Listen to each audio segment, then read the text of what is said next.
This Torah class is brought to you by TorahAnytime.com.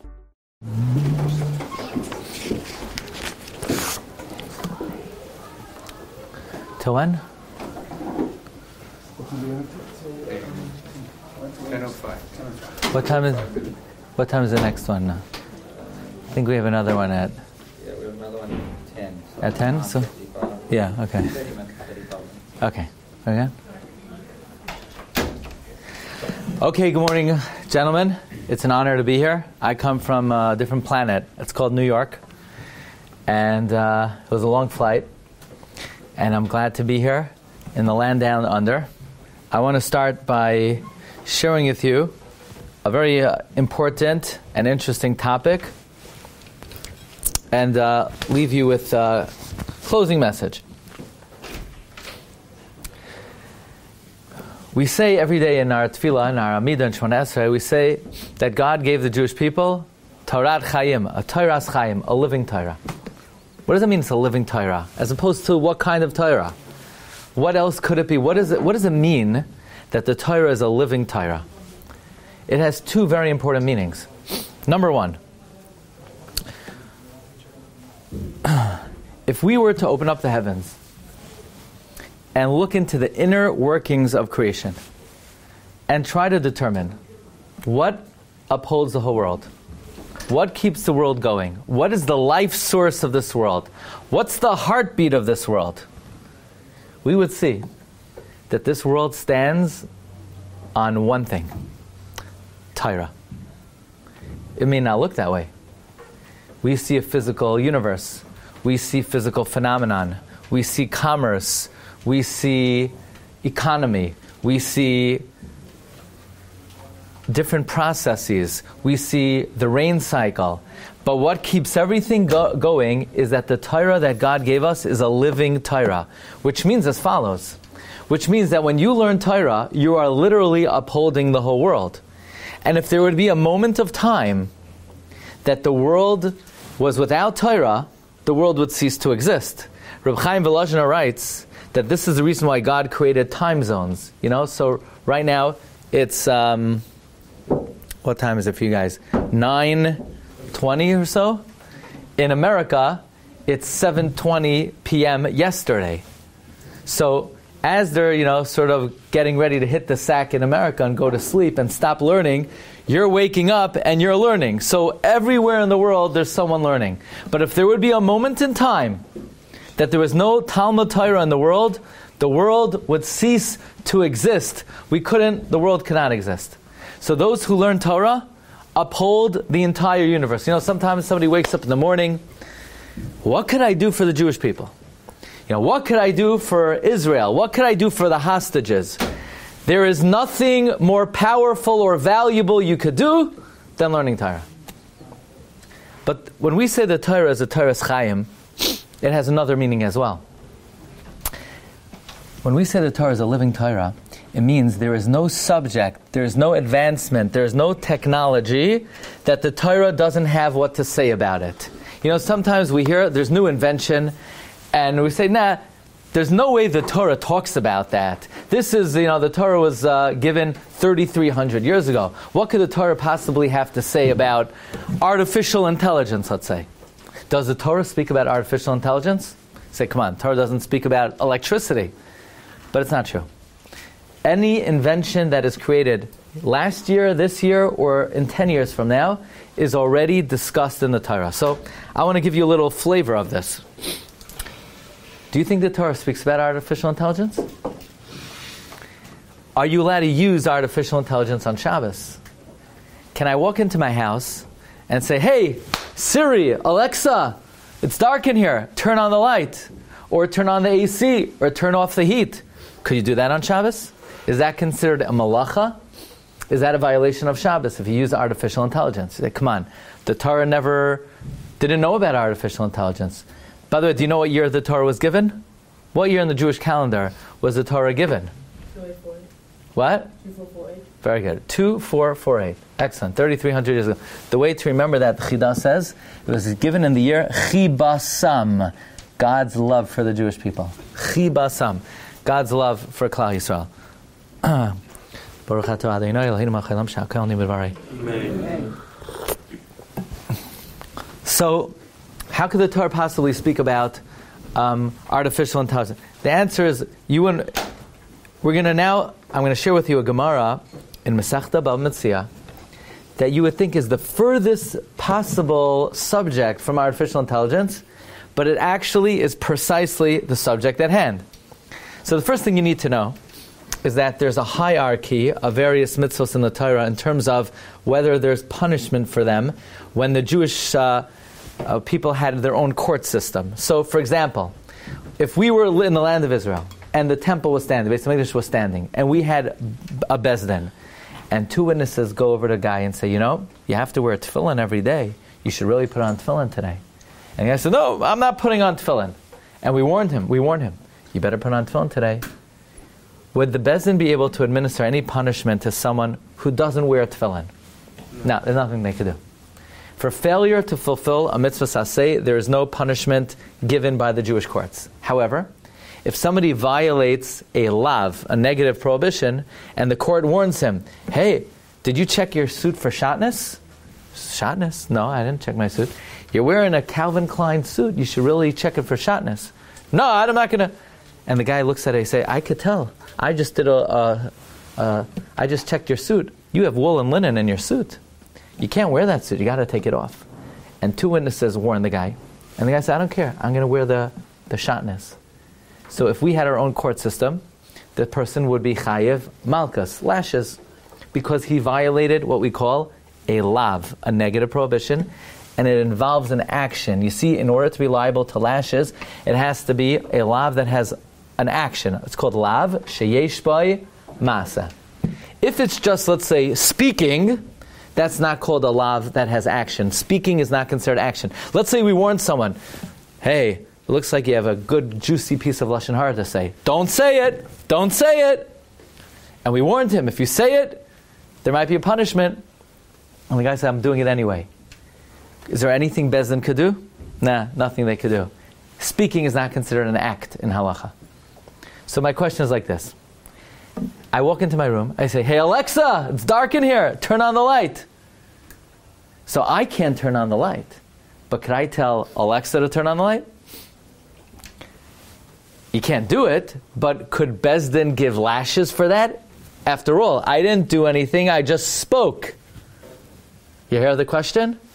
Is, let's say, commanding, accessing technology through words, is that an act? So there's a very interesting Gemara. The Gemara talks about oxes. Anyone here have an ox? They told me in Australia people have... No, I'm joking. They don't. But if you had... In New York we don't have oxes, but they say in Australia everyone has a farm. No? I'm just joking with you, okay? So, if you had an ox, while you're working the field with your ox, you can't muzzle it. You have to let the ox, the cow, eat while it's working. If you violate that, it's a lav. It's in this week's Parsha. Loy sachsoim shar bedishai. Do not muzzle an ox when it's threshing. Because, the poor ox is working, you got to let it eat while it's working. Fine. So Gemara discusses the following case. Let's say a guy, he's not going to muzzle the ox. He's going to yell at the ox. So every time the ox wants to eat something, he's going to say, in America we call cows Elsie. Elsie! Stop it! Quiet! Don't touch my grass! So every time the ox is about to eat the grass, you yell at it. So you're muzzling the ox with words. Now, if somebody muzzles an ox, that's what we call a lav sheyesh bai ma'aseh. That's a lav that has an act, because you put the muzzle on the ox. That's an act. But what if you don't do an act? You just yell at the ox. Is that an act or not? So we have a machlokes. We have a dispute between Rabbi Yochanan and Reish Lakish. Rabbi Yochanan says, can't do it. Reish Lakish says, it's not a violation of a lav. Okay? So Rabbi Yochanan says you can't do it. Reish Lakish says you're pater. You're not allowed to, but you won't be liable to lashes. On the side of the Gemara, we have on the inner side, we have Rashi. Rashi is the main commentary on the Gemara. You know that Rashi, when he wrote his commentary on Chumash, he fasted 613 fasts before he wrote his commentary on Chumash. Rashi's commentary on Gemara is also the classic commentary on the Shas. You know, every time you learn a Gemara and you use Rashi, you need to have gratitude to Rashi. By the way, did you know that most Ashkenazic Jews today are direct descendants of Rashi? 80% of Ashkenazim come from Rashi. Yeah, because in the times of Rashi, in the 11th century, there were only about 10,000 Ashkenazic Jews.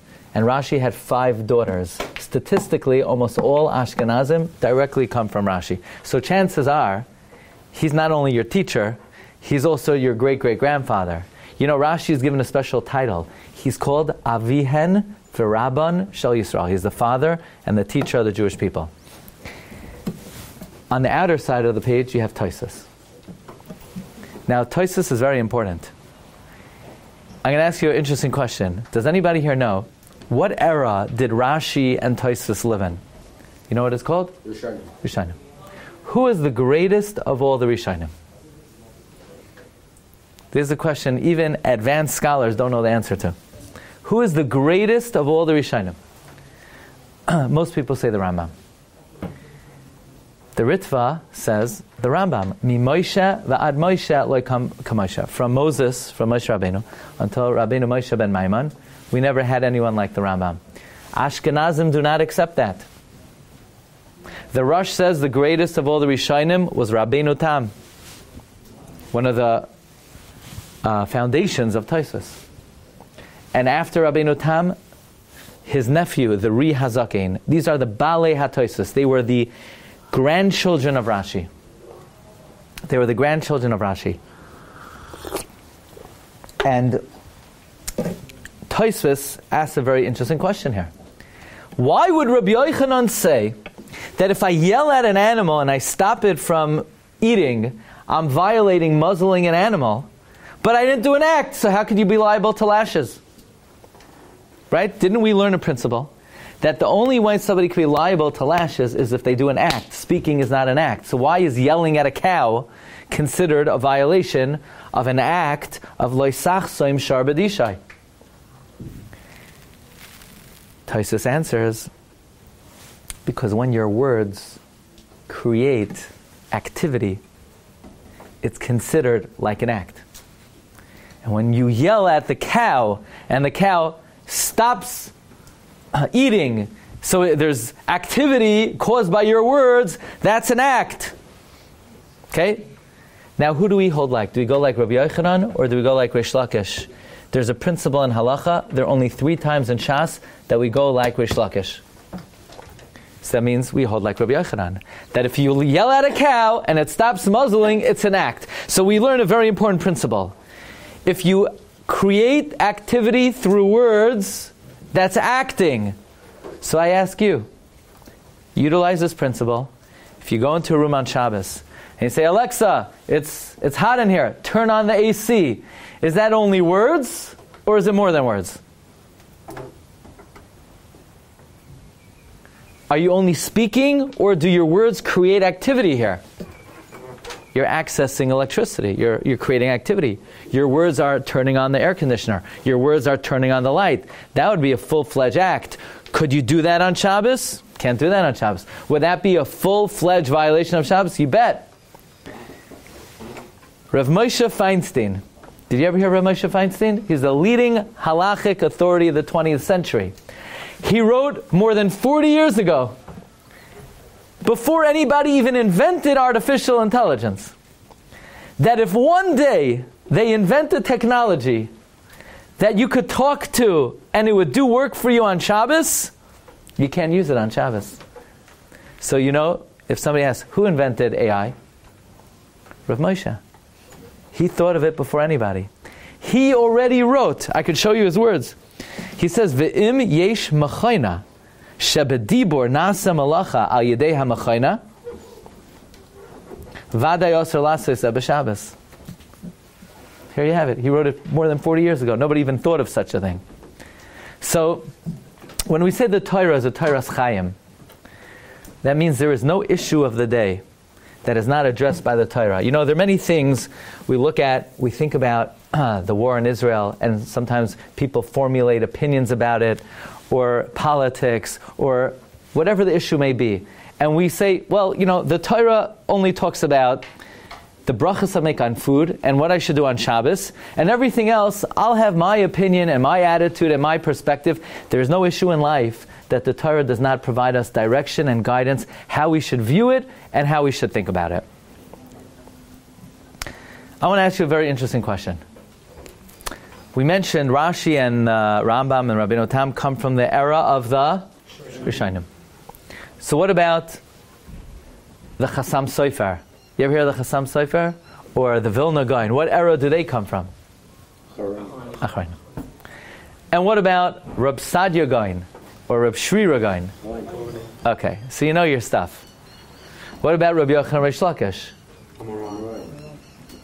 What about Rabbi Meir? Okay. Who is greater, Rishonim or Achronim?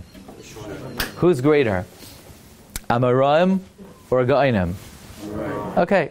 So in general, the principle is you read that Hadoros. As the generations progress, there's a decrease, there's a diminishment of the spiritual level and capacity of each subsequent generation. So I want to ask you, what do you think the difference between Rishonim and Achronim are?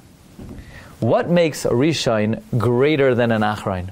What makes an Amoira greater than a Gaon? In other words, what is it about them? What is it about the earlier generations that they were greater than the later generations? They're close to Har Sinai. Okay.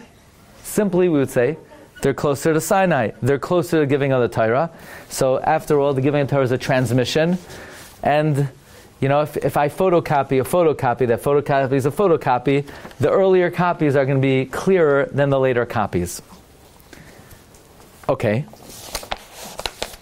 What is it, though? I think there's a definite truth to what you're saying. What's your name? Shmuel. Shmuel.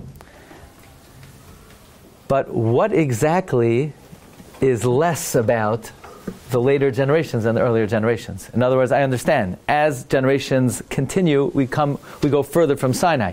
But what exactly is less about our generation than the earlier generations? Were they smarter than us? Did they have more fear of God, more Yirah Shamayim, more Emunah, more diligence in learning? What exactly is it about the earlier generations that was greater than the later generations? They had less to work with. They had what? They had less to work with and build on. So we have more to our advantage. So we have more tools, and they had less tools, so they're greater. What do you want to say? They're holier. They had more kedusha. I want to share with you a very surprising approach of the great mashgiach of the Mir Yeshiva, Rabbi Rucham Levavitz. This was shocking to me. Okay, he says something very interesting. Did you ever hear the statement of Chazal? This appears in Tanad Ve'Eliyahu. Chayiv Adam Loimar Masai Yagiu Masai Lamasei Avoisai Avraham Yitzchak V'Yakov, which means a person's obligated to say, when will my actions reach the level of my forefathers, Avraham, Yitzchak, and Yaakov? Now look carefully at these words. It says Chayiv Loimar. You're obligated to say. It's not saying that I have a good suggestion for you. It's not saying this is a good idea. It's saying you're obligated when you wake up in the morning to say, look, right now I'm over here. When am I going to reach the level of Avraham, Yitzchak, and Yaakov? That's a very important perspective in Judaism. Rabbi Rucham Levavitz says that I'm going to tell you the secret. You know what it was about the Rishonim that they were greater than the Achronim? It's not that they were holier. It's not that they were smarter. It's not that they had more fear of God. It's not that they had more Emunah. Maybe they did, but that's not the Nakuda, that's not the point. The point is, says Rabbi Rucham, that the earlier generations had a certain ingredient much more than the later generations. You know what that ingredient is? He uses an interesting word. Yazama. You ever hear that word? Yazama. What does Yazama mean? Ambition. Ambition. What does ambition mean? That when a Rishon woke up in the morning, the Rishon would look at the Sfarim, They would look at the Shas and they would say, when am I going to know the whole Shas? When am I going to know it with all the commentaries? When am I going to know all of Chumash, all of Nevi'im, all of Mishnah? They dreamt, they aspired to the greatest of heights. Rabbi Yerucham Levavos teaches, the key difference between the earlier generations and the later generations is the level of aspiration they had to reach high levels of spirituality.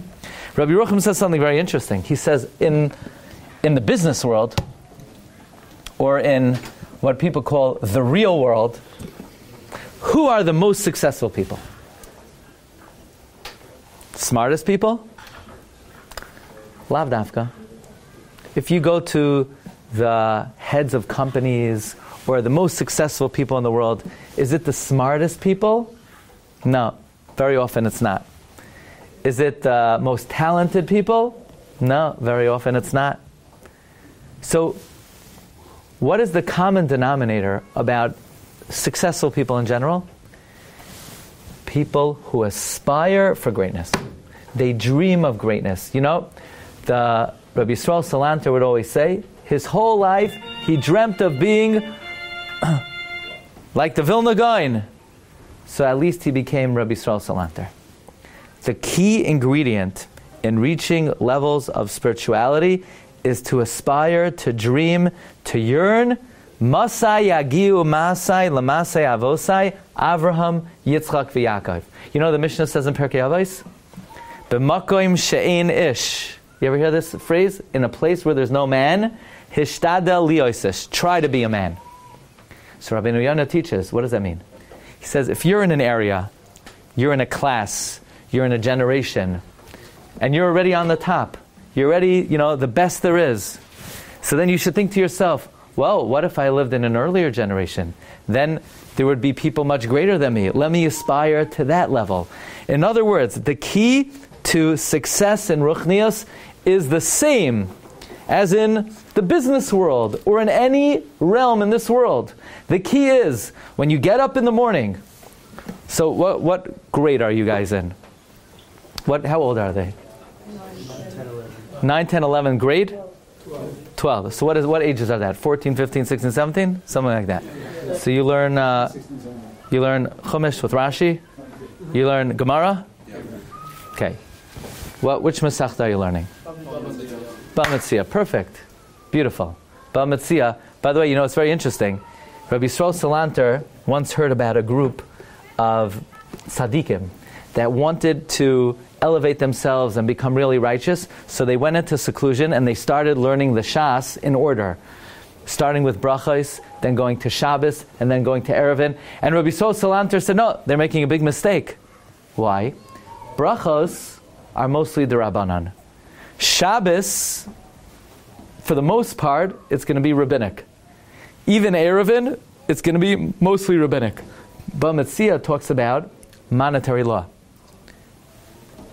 property law, transactions. When it comes to money law is all the Iraisa, it's all biblical.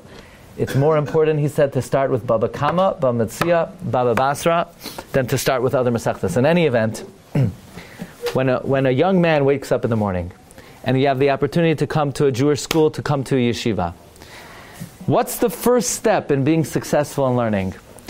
So you say, well, the first step is, I got to open up my Gemara. No, it's not true. Even before you open up the Gemara in the morning, there's something you need to do before that. You need to look at the Gemara, and you need to dream, you know what? One day, I want to know this whole Masechta with Rashi, with Tosfos. I want to know the whole Shas. I want to know Kol HaTorah Kula. I want to become close to Hashem like Avraham, Yitzchak, and Yaakov. It's very interesting. You say, really? Where does this idea come from? Does it say anywhere in the Torah that I should aspire to great heights in spirituality, to want to become a big tzaddik, to want to become a big Talmid Chacham? Where in the Chumash does it say that? It says that somewhere? I know Tanna Debeliyahu teaches it. In Tanna Debeliyahu, like we mentioned, it says, Chayiv Adam Loimar, Masai Yagiu Masai Lamasai Avosai Avraham Yitzchak v'Yaakov. But where does it say it in the Chumash? Friends, we're coming up on it. Soon we're going to read, at the end of the Torah, Parshas Nitzavim, the following two words. Uvacharta b'chayim. You should choose life. You should choose life. What does it mean you should choose life? What does it mean you should choose life? So the Rambam says, it means that a Jew has free choice. I remember I was once giving a class to senior citizens. And there was a guy there, Orthodox Jew, yeshiva educated. He said, "What, Rabbi? We have free choice? I thought God controls everything we do. I thought if somebody does something, God made them do that." I said, "Friend, it's a good thing you went to yeshiva your whole life. You learned Baba Kama, Baba Metzia, Baba Basra. But not until today were you a believing Jew. Because that's actually a different religion." This man never learned that one of the tenets of Judaism is that we have free will. That God controls everything that happens to us except for our actions. God says when it comes to your actions, that's up to you, it's not up to me. I'm not telling you what to do. Whether you learn or not, whether you daven properly, whether you tell the truth, whether you put yourself in the right direction, God says that's in your hands, not in my hands. That's the pasuk Ubacharta b'chayim. That's how the Rambam interprets the pasuk Ubacharta b'chayim. But there's another great Rishon, Rabbeinu Yonah. Do you ever hear Rabbeinu Yonah? You ever hear of the Sefer Sharei Teshuvah? Sharei Teshuvah is one of the classic Sfarim of Musar. Rabbeinu Yonah also wrote a Sefer called Sharei HaAvodah. In Sharei HaAvodah, Rabbeinu Yonah teaches that the mitzvah of Uvacharta b'chayim is a mitzvah that we all have a responsibility to aspire and to challenge ourselves and to ask ourselves, God loved David HaMelech.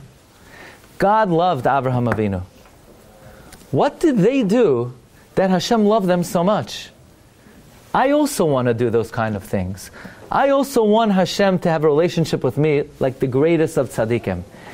And that is a mitzvah in the Torah to think that way. And that's the mitzvah of Ubacharta b'chayim. So when you come to school in the morning, and you say, well, the first thing I got to do is I got to open up my Sfarim. No, you got to do something before. Before you learn, you have to think, what do I want? What do I want? A young man went to Reb Chaim Kanievsky. Reb Chaim Kanievsky was known as the Gadol Hadar of the last generation. He said, Reb Chaim, please give me a blessing that I should learn. So Reb Chaim says, I can't bless you, you should learn Torah.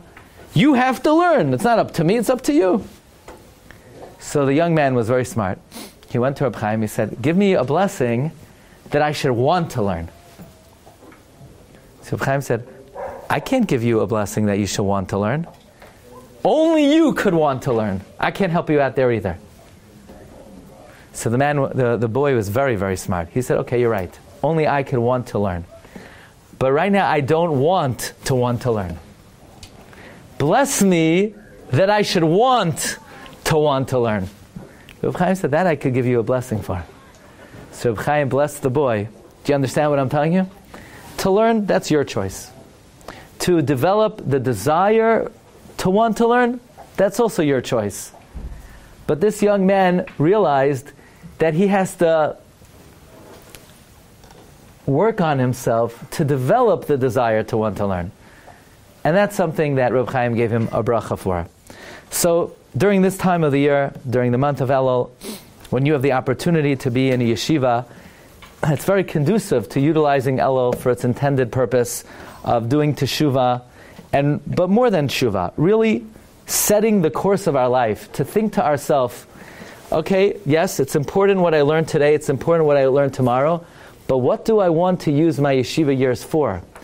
Every young man should have a dream of becoming a Talmid Chacham, a tzaddik, someone who is knowledgeable in halacha, someone who is knowledgeable in Torah, Nevi'im, and Ksuvim, in Gemaras, in Sifrei Musar. And if you have the dream and you have the ambition, then Hashem will give you the siyata d'shmaya, the heavenly assistance to get there. So I appreciate your very kind attention today. Thank you for hosting me, and I wish you all a ksiva tova, happy, successful New Year. Thank you. Thank you. Sure. Question. Thank you. Okay. Shmuel. When you said that you can't use AI because it relates to the Gemara of the ox. Yeah. Can that also AI asking AI to do commandments on Shabbos? Could it also relate to asking a guy to do commandments on Shabbos? Yeah. Good point. So Shmuel's saying, why do we have to come on to this fancy Gemara in Bava Metzia with the ox and muzzling? It can't be. We know you can't ask a Gentile to do malacha for you, so you shouldn't be able to ask a technology. The answer is it goes both ways. Let me explain.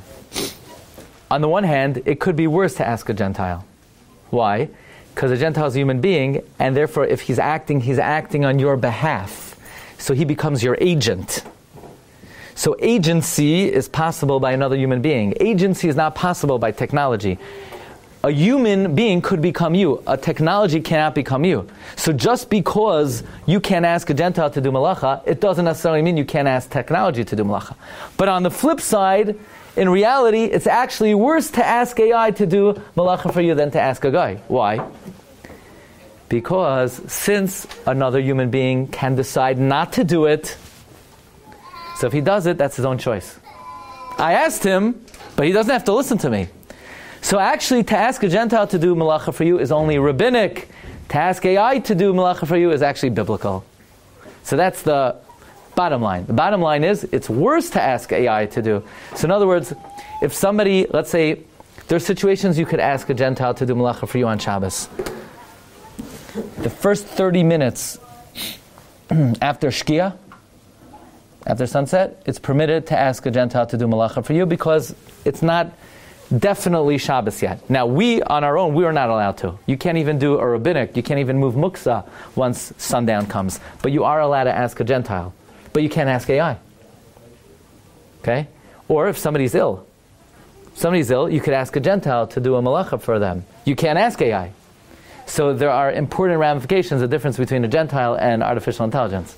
I actually never even thought about these things until you asked the question. So I'm glad I came across the world to clarify that. Okay. Yes? Oftentimes, when you walk down the street, there's a lot of lights which are centered just by you walking. So you're not necessarily speaking, you're doing an action, but the action isn't necessarily to do that. So let's say if you walk, for example, let's say there's glass doors when you go to the shopping center. It opens up for you just by walking. So in short, the idea that we're saying that when you use words to harness technology, it's a biblical violation. The reason it's a biblical violation is you intend to use your words to harness the technology. But if you're walking, now if you want to walk into a mall on Shabbos just to take a walk, and you intend that by stepping here you want the door to open, that's for sure. That's not rabbinic. It's biblical. Because if you can't access technology with words, you certainly can't access technology with an act. However, if you're walking innocently, now if you didn't know there's a light sensor and the light's going to go on, there's nothing. You didn't do anything. It's called masasek. I'm going about my own business. The fact that I unknowingly turn something on, that's not called shoygeg. Shoygeg is when I forget it's Shabbos and I turn it on. No, this is I'm going about my way. I didn't even dawn on me that there's a sensor, and I turn on. There's no issue at all. But even if I know there's a sensor, that when I walk by this house, it's going to cause the light to go on. But I don't want it to go on. I don't even know whose house it is. Do I have to swerve out of the way to avoid it? That's a question. If you can't, it's okay. If you're able to, if you remember there's a light sensor and you're able to go out of the way and there's no oncoming traffic, so go out of the way. If you're not able to, there's what to rely on that I don't want to access this technology. Okay. There's a question, by the way, big question. Could you go to the Western Wall on Shabbos? You're causing the cameras to video you. Could you walk anywhere on Shabbos? Could you move on Shabbos? Soon there are cameras everywhere. The KGB is watching you wherever you go. So that's also, there's more to rely on when it's unintended. Okay? Thank you very much. It's really a pleasure to be together today, and I wish you all bracha v'atzlacha. Thank you.